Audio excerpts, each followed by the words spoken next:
Now here with the latest evening headlines, it's the ITV News at 10.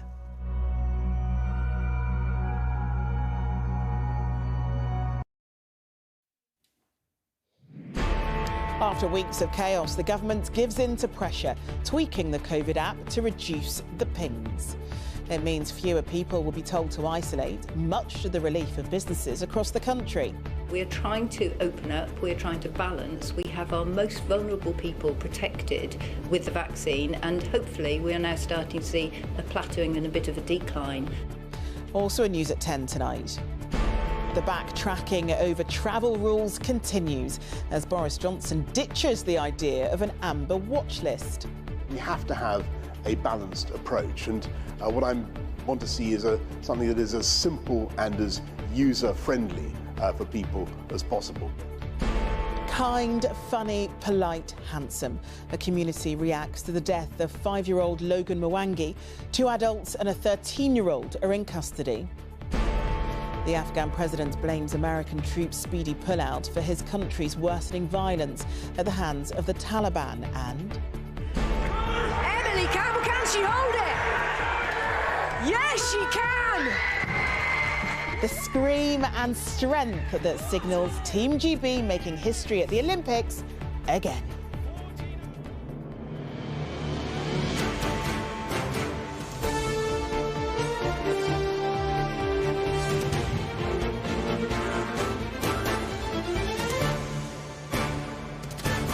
This is ITV News at 10 with Charlene White. Good evening. After weeks of refusing to budge despite pleas from businesses, the government's relented and tweaked the rules for the NHS COVID app.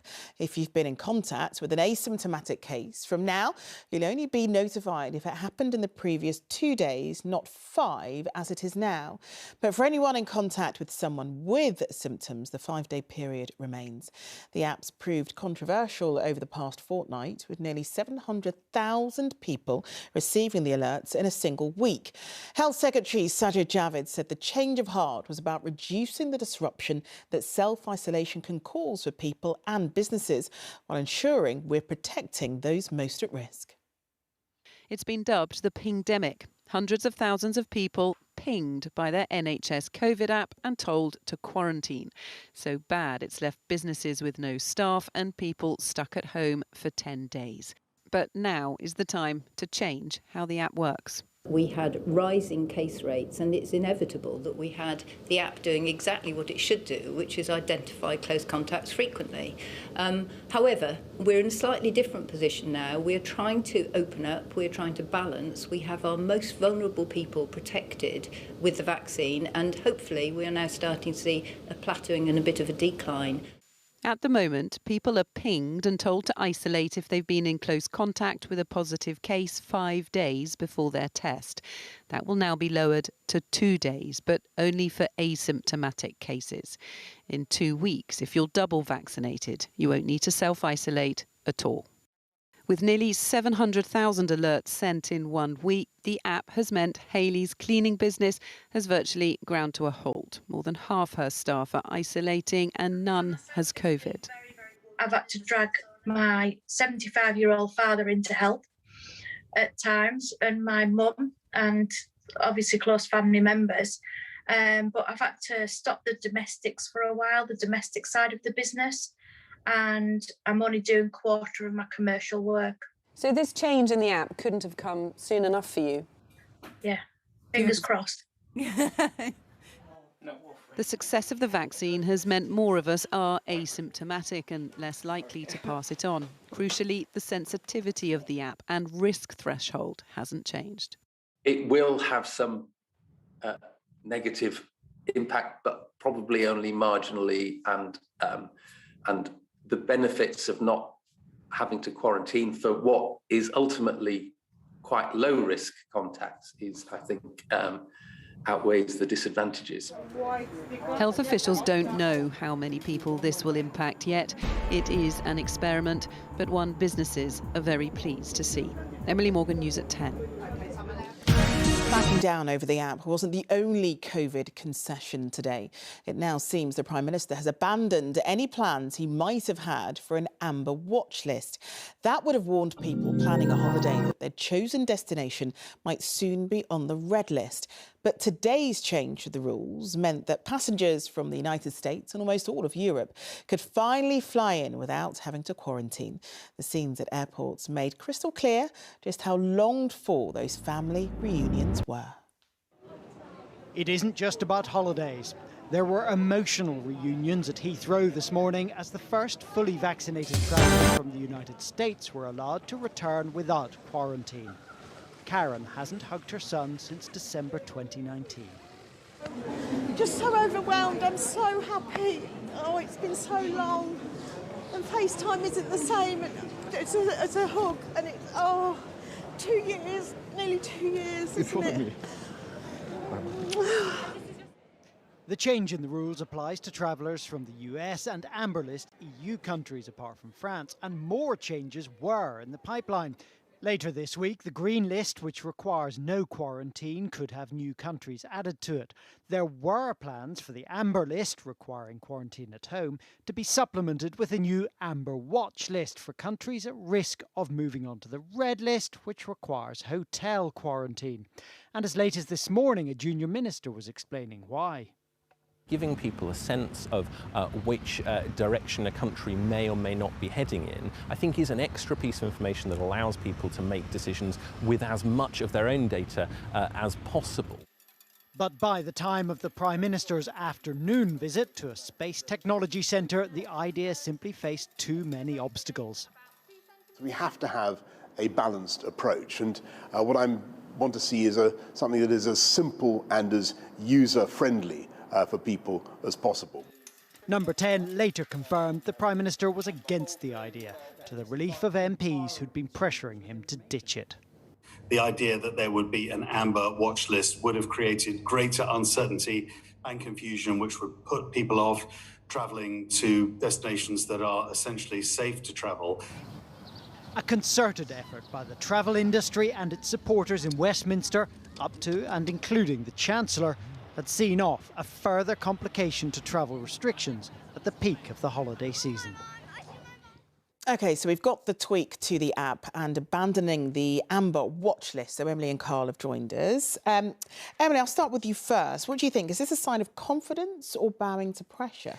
It's probably a bit of both. I mean, it certainly looks like they're bowing to pressure, doesn't it? I mean, Hayley, in my report that you just saw, is the perfect example of a small business owner who simply can't operate because of the number of alerts that had been sent out. So I think the government had to do something. Yes, it had exempted key workers, but that wasn't really enough. I don't think it was enough to make a massive difference. So tailoring this to asymptomatic cases is really, I suppose, a middle ground for them. It's quite low risk, but it might have a huge impact on businesses themselves. So I think, to be fair to the government, it probably is as good a time as any to do this. As you've just said, there is growing confidence in the way the epidemic is now headed. Cases are still falling. It looks like hospital admissions are also on the turn. And with so many people now vaccinated, I think they probably thought they could do this without a massive surge. They also had to regain confidence and trust in this app because they need people to continue to use it. But I have to say, I think the results of this are going to be really interesting. If the government was really that confident in the way the epidemic was headed, it could have brought forward the changes on the 16th of August. It didn't do that. It's made quite small modifications to the app, which really does, I think, look like a sop to business, just 2 weeks before things are all going to change anyway. But I think on the travel front, it's even more clearly a case of bowing to pressure. The travel industry was looking at another year of their peak season earnings being decimated, but this time by a system of warnings about things that might not even come to pass. And they did have powerful voices supporting them, not just in Parliament, but also in government. I think chief amongst those was the Chancellor. And when he took the extraordinary, quite frankly, step of writing formally to the Prime Minister to say travel restrictions were too tight, well, I think it was probably quite an easy decision then for Boris Johnson to ditch this particular idea, even though arguably it puts the interests of the travel industry above the interests of travellers. Now, what the travel industry tell me they want, and no doubt travellers do too, do is more notice next time a country is moved onto this red list to give people confidence to book, knowing there will be time for them to get back. But I think the government was a little bit burned over what happened with India and the Delta variant coming from there. So I think if they are concerned about new variants in future, it is still quite possible that countries will get moved onto the red list quite quickly. All right, well, to you, Carl, and to you, oh my goodness me, my brain has gone. To you, Emily. Thank you very much. Now, in the very place that British troops fought and died to protect Afghanistan from the Taliban, it is once again situation critical. Helmand province in the south of the country is the region where some of the worst losses were suffered. But now its capital, Lashkar, is on the brink of falling back into Taliban hands. The boots on the ground were once British in Lashkar, not anymore. This is the Taliban in video they're releasing to show the strides they're taking. Here they film at a former military base, also in Helmand province, where the lives of hundreds of British and American soldiers were lost. Now they're gone and the Taliban's back. The Afghan president today telling Parliament the Taliban would have moved in more slowly if the Americans hadn't been so quick to get out. Look at what's happened to the map of Afghanistan since the international pullout was announced in the spring. The Taliban, shown in red here, have been advancing across the country's rural areas. See how the contested districts, shown in orange, are shrinking, with important cities like Kandahar, Herat and now Lashkar beginning to fall. The government, shown in grey, hanging on to very little beyond the country's centre and its capital, Kabul. There was hope of a much more peaceful landscape when the two sides began talks last year. Now, this former UN envoy believes immediate action's needed to get them back on track. The quicker the international community come round and come together and send that message, so that there is no further need for military use of military from either side, would be best. But that will not happen immediately unless there are very strong efforts, international efforts, concerted joint efforts at the highest levels. Caught up in it all until then are ordinary people. More and more of them. Have a great night. Almost half of the civilians killed since the beginning of the year have been women and young children. No surprise then that there are so many families on the move. The gains of the last 2 decades, better rights for minorities and women, girls allowed to go to school, threatened by a resurgent regime happy to target them. They have burned and they have destroyed many schools and many clinics, and access to very basic services, especially for women, has already been affected in these provinces. And most importantly, in many of these areas, they have begun to force families to marry off their daughters to their fighting members. What happens next will determine whether another generation knows nothing but war, or whether a compromise can be found that would allow this country time to recover. Rachel Younger, News at 10. The resurgence of the Taliban will be distressing to many service families who lost loved ones to their bombs and bullets. Lance Corporal Luke McCulloch was one of more than 450 British personnel who never came home. He was killed in 2006. Last week, we heard from 2 of his brothers in arms about their enduring sense of loss 15 years on. And tonight, Lance Corporal McCulloch's mother, Elaine, tells us not just about her grief, but anger too at what she believes was inadequate protection for her son and his comrades. They were serving with C Company 3 Para, pictured 2 weeks after his death. Here then, our latest report on Afghanistan, photo from the front line. Easy now, easy now, easy now. Elaine McCulloch Brand shares her life and her home with her horses and her dogs. Come on. She is always busy. Rory. She says it helps. Zara, sit. For there is still a void in this Zara, crowded life. Sit. Her son Luke, Sit. who is Stay. missed every day. He was like my best friend. Always had a smile on his face. I don't think you'd see any photographs really without him smiling. Luke joined the army at 16, serving with the Royal Irish Regiment. He was killed in Afghanistan in 2006. He was attached to the 3rd Battalion Parachute Regiment. He'd been to Afghanistan and Iraq before, but his mother sensed this Afghan tour would end badly. When we were saying goodbye at Brize Norton, when he was going on to the flight there, I held on to him and I did say to him, I don't think I'm going to see you again. And he said, stop worrying, Mom, I'm invincible. And it was just a horrible gut feeling that I was not going to see him again. Those fears were realised when Luke, at the centre of a group of comrades here, was fatally injured in a mortar attack on the British outpost at Sangin. Elaine recalls the worst of days, hearing the news from her husband at an airport as she returned from a trip. He wanted me to get away from all the people before he told me. And we sat in the car and I turned around to him and I said, what is going on? What's wrong with you? And he told me. And it was like somebody else. I heard somebody else screaming. I didn't realise it was me. I thought it was somebody else doing it. And the most horrible feeling ever. It's the feeling of, oh my God. You know, you just want to get there. You just want to grab him. Sorry. Elaine's grief would turn to anger when she became involved in criticising the Ministry of Defence for deficiencies in the equipment and protection provided for combat troops. It meant Luke's inquest was doubly painful. They treat you as if you're the enemy. If you're a nice, quiet parent and accept everything they're saying, oh, you're fine. Dare question them. What did it do to you and your family going through that? It's changed me completely. I hate to say it, but I've become like a little bit of a hermit. I find it difficult to leave the house. I prefer to be around my animals than people.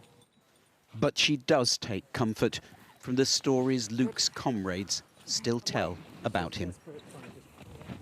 One of the guys told me about the story about him coming, they were coming back into the camp and they had all this water left over. And Luke told them to stop because there were children, Afghan children on the side of the road. And he said stop and they offloaded the water. And some of the soldiers were cross with him. And he said they need it more than we do. He was a good lad. And he was kind, very kind. But now I miss him. Very much. The mother of Lance Corporal Luke McCulloch speaking to Paul Davis. And on our website, there are details of upcoming reports in our series, Afghanistan, Photo from the Front Line. That's at itv.com/news. The coastal areas of Turkey are now among some of the worst affected by forest fires burning out of control. 5 days of fires around the tourist resort of Marmaris have forced holidaymakers to evacuate. Several neighbourhoods in Bodrum have also been evacuated. 8 people are known to have been killed by the fires. 2 of the bodies were found in Manavgat town in Antalya province. The little boy who was found dead in a river near Bridgend in South Wales has been named as 5-year-old Logan Mwangi. He'd gone missing very early on Saturday morning, and later in the day, police found his body. They've arrested a 13-year-old boy and a man and a woman in their 30s on suspicion of murder. Detectives don't think anyone else was involved. Despite that, they're asking anyone who saw what happened to get in touch. Logan Mwangi was 5 years old. He was known throughout his neighbourhood as a happy, friendly little boy. He was found dead this weekend in a river a few yards from where he lived. This morning, the investigation into his death continued. Police divers were moving slowly through the water, scanning the riverbed. On the bank, the shock and sympathy felt by this community read in the messages left in memory of a life taken when it had barely begun. He always passed the house and smiled and waved and said hi. He was such a lovely, caring boy. It breaks my heart to think that he was there and just laying there. It just makes me want to hold my children so tight. Police are still questioning a 39-year-old man, a 30-year-old woman and a 13-year-old boy in connection with Logan's death. They're also appealing for any witnesses who might have been near the River Ogmore in the village of Sarn near Bridgend at 5:45 last Saturday morning. The teddy bear tributes mark the edge of a crime scene where detectives are still looking for evidence in what they describe as an extensive and sensitive investigation. The police have also asked locals not to speculate on social media about what might have happened to Logan. They're keeping an open mind, they say, and working hard to establish the full circumstances of his death. Geraint Vincent, News at 10, South Wales. Dizzee Rascal's been charged with assaulting a woman. The rapper's due to appear in court next month. Police say they were called to an incident at a house in Streatham in South London at the start of June after a woman had reported minor injuries. To the Olympics now, where Team GB cantered off with gold medal number 11. The eventing team finished first at the Equestrian Park. That's not happened since the Munich Olympics of 1972. There was also a first ever Olympic weightlifting medal for a British woman. Yes! Beating long-standing records is becoming a Team GB theme. Today, the three-strong eventing team leapt to Britain's first Olympic title for 49 years. You know, we're so lucky to have these horses. They're horses of a lifetime. To have three of them on the same team, that's why we're sat here with a gold medal. The individual show jumping event followed immediately. And one of Britain's gold medalists, Tom McEwen, added a silver to his Tokyo collection. No, it's gone out. In an event that attracted increased attention due to transgender Olympian Laurel Hubbard, What a shame. Needs to compose. Britain's Emily Campbell powered her way to silver and to Team GB's first ever women's weightlifting medal.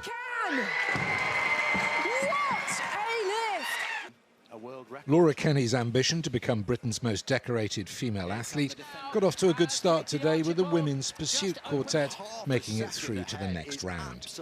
The men progressed too, as both GB cycling teams full of medals in London and Rio hope to make their mark in Tokyo too.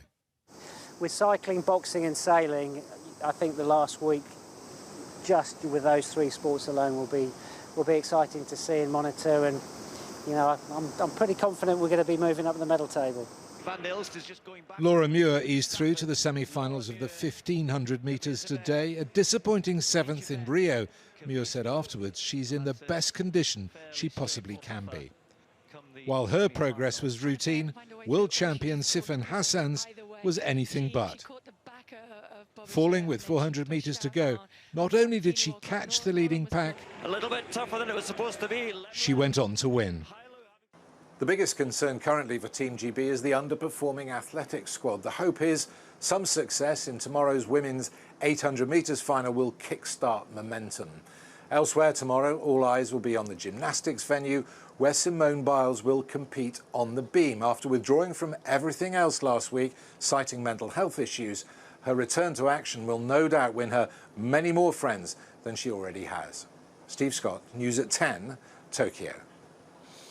A sprinter from Belarus is tonight holed up in the Polish embassy in Tokyo, where she was today given a humanitarian visa. Krystyna Simonuska said she'd been frog-marched to Tokyo airport by Belarusian officials to return home early after criticising her state-appointed coaches on Instagram. Criticising state-appointed anything doesn't go down well back in Belarus. Belarusian sprinter Krystyna Tymanovskaya, far left here at the Tokyo Games, is used to running for her country. Now she's running from it. Today she escaped to the Polish embassy in Japan, seeking asylum after daring to criticise the management of the Belarus Olympic Committee, led by the son of dictator President Alexander Lukashenko. A leaked recording allegedly reveals Belarus Olympic officials ordering her back to the country with menacing threats. Иначе, чем ты больше дергаться, знаешь, когда муха попадает в паутину, чем больше она крутится, тем она больше запутывает. Kristina Timanovskaya was taken to the airport by Belarus officials. She says it was against her will and posted a desperate video. Her plea is for the International Olympic Committee to help her. Japanese police then intervened and took her to safety. Tomorrow, Belarus's leader of the opposition, who has to live in exile, will meet the UK Prime Minister at Downing Street. Her spokesperson told us Kristina Timanovskaya could have faced imprisonment and torture. She would be probably first in KGB prison, interrogated by investigators, and then after a few days of arrest to appear on public TV saying that she was wrong and Lukashenko's regime is doing all right. This is what we often see on the TV when people who criticize the regime. What message will you be giving to the UK Prime Minister Boris Johnson? To continue pressure on Lukashenko's regime. President Lukashenko has spent the last year clinging to power in his former Soviet republic. Anti-regime protests escalated, but were brutally suppressed. Then in May, Belarus forced a Ryanair flight to land, where government critic and journalist Roman Protasevich was arrested. The Belarus Olympic Committee's head of information has now responded to the Kristina Timanovskaya defection. We had concerns about her emotional and mental state, she says, so a decision was taken to suspend her participation at the Olympics. Kristina Timanovskaya was meant to run in the women's 200 metres today, but instead of winning medals, she secured a humanitarian visa for Poland and embarrassed Lukashenko's dictatorship on the world stage. Peter Smith, News at 10. And from one athlete desperate to avoid going home to a group who couldn't wait. Some of the gold medal-winning Team GB swimmers, like Tom Dean, were back with family and friends this evening, having flown home from Tokyo. His teammate James Guy was showing off his Tokyo bling to his family, 2 golds and a silver, all part of the best ever showing at the Olympics by a British team. Team GB claimed a record 8 swimming medals, eclipsing their previous best of 7 at the 1908 Games. Finally, for Katie Archibald and the rest of the British cycling pursuit team, their chance to win gold is just hours away. The reigning Olympic champions saw their record broken by 3 seconds today by the German team, who have been recreating the Tokyo humidity by training in saunas. But fear not, we've been following Katie for months, and we can reveal she's been doing her humidity training too, in a plastic tent with a kettle providing the steam. Putting on the kettle has been a regular part of Olympic training for cyclist Katie Archibald. Inside a pop-up greenhouse with lots of steam and a heater was about as close as she could get to replicating the humidity of Tokyo at home. We've been following Katie on the road to the Olympics for several months, and before she left, she told us adapting to the challenges caused by coronavirus is all just part of the process. The setup we've been using is a little pop-up greenhouse tent that we've all been issued and taken home. If I sit upright, my head hits off the roof. The entire thing is ridiculous. But yeah, also I guess it feels smart, I suppose. And every sports person likes to think that you're innovating, that you're pushing edges. Like I've seen the Germans using their saunas, but we have a kettle that you flip the lid open, just let the steam out. Maybe those German saunas are what gave them the upper hand at the velodrome today, setting a new world record in the women's team pursuit heats. But Archibald, along with Team GB's Laura Kenny, Eleanor Barker and Josie Knight, is still aiming for gold, taking on the US tomorrow for a place in the final, after a year of preparation like no other. I think most people that enter a competition are driven. And the challenge of this year has been being motivated to train when you're so isolated you can't go out with your teammates, being motivated to train when you can't test yourself in competition. And it's not been about, like I say, of like chomping on the bit and just squeezing more out. It's been about thinking what workarounds can you do? How much can you rely on family who are in your bubble to train with? The road to Tokyo has been long and lonely for many athletes. But tomorrow, with her teammates, Katie will be chasing down her second Olympic team pursuit title, hoping it's their opponents who'll be feeling the heat. Martha Fairley, News at 10. Oh, good luck, guys. Right, that's it from us. Enjoy what's left of your evening. Night, night.